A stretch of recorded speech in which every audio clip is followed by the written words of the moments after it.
Everybody has something to bring to the table. You can lead people and help people to bring up their skills, not just telling people what to do. And I can be the leader from a group of leaders, or I can follow too. I'm Grace Gilmore. I'm Pilar Rocha Goldberg. I'm Diana Ordóñez. Esto es Coraje y Liderazgo.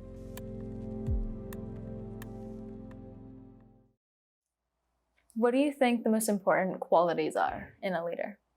First, for me, leading by example is very important. If you want people to do some things, you need to be able to also do those things.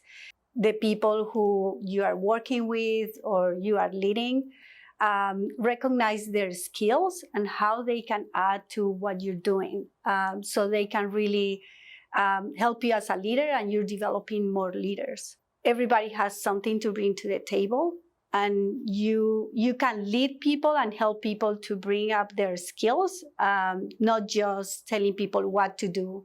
I also respect them and they respect my leadership. So, and I can be the leader from a group of leaders, or I can follow too. So I think that's another important skill or characteristic for a leader. A good leader to me is one that leads by example and by doing rather than just saying or telling people what to do. I think telling you to make a run or work hard and they're not doing it themselves, then it's kind of hypocritical, and it's just not, like, it just doesn't work that way. So I think something that's good about our team, at least, is that there's people that lead in so many different ways, but I think everyone's good at leading by example and putting in work. I think a lot of times that kind of servanthood gets lost when you're talking about leadership, because that seems like the thing that the people under the leader would do. Leaders who don't see themselves as above anybody else and are able to also serve the people that they're working with are always good leaders and easy to follow. Yeah, I mean, at the end of the day, it's a partnership. Like, I do for you and you do for me, and we'll move up together. Do you think that there was a time in your life where a decision you made, someone took it the wrong way and it hurt you? Yeah, I think always when you do something perceived for other people different or wrong, and of course always you're going to hurt somebody, or somebody's going to tell you it's not the right move, yes, or you're going to hurt yourself doing this. But I always believe it's important to be able also to evaluate those decisions. Sometimes it's all good, sometimes it's bad, sometimes it's a mix.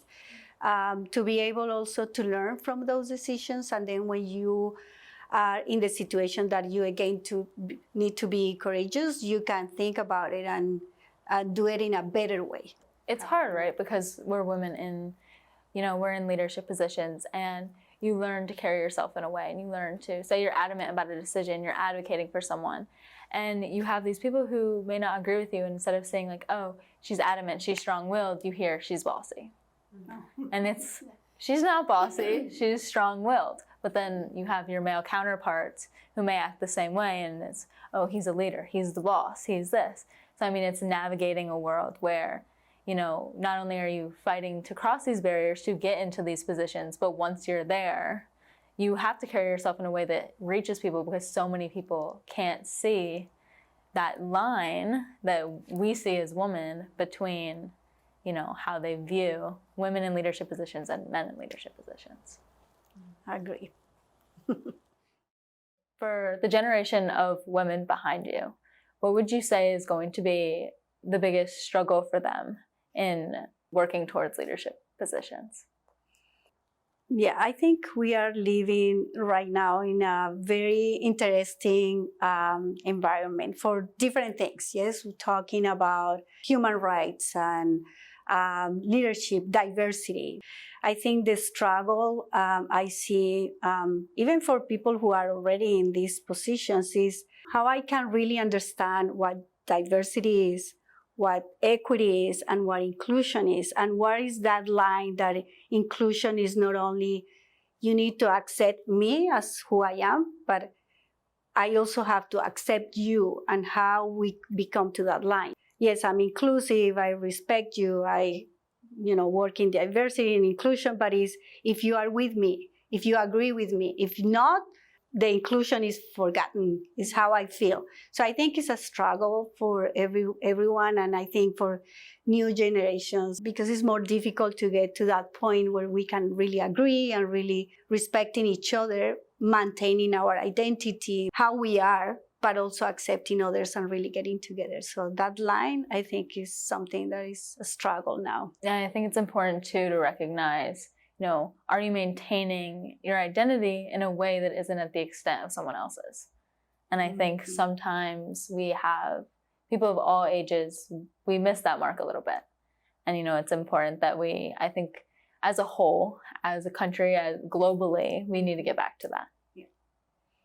For at least specific to my field and like just female sports just growing immensely, like so crazy, like so much growth in such a little time, and it's amazing. But I think something that comes with that I've seen manifest already that has been really hard is the way that we're put under a microscope.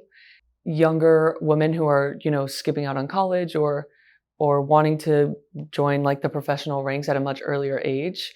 And when they do find success in doing so, they get a lot of attention, which is great. And it can be very good for them, but it's also can be used against them because people are always going to find a way to find wrong in what you're doing or what you're saying. And so I think something that is hard in having that leadership position and being in a position where there's a lot of eyes on you. I think it's going to be hard, and it has been hard for young girls to hold the same standard as people who have been in the league, like I said, 10 plus years, but figure out how to manage that in a way that's not too overwhelming, but also even something as small as like saying the right things in an interview or things like that I've already seen go wrong. But I think it's something that's important as, younger and younger women are coming up in the world of sports, at least, that they know how to go about addressing certain things and that people have patience and grace with them because they need to understand that they're human and they're going to make mistakes, but they're also young as well. So I agree.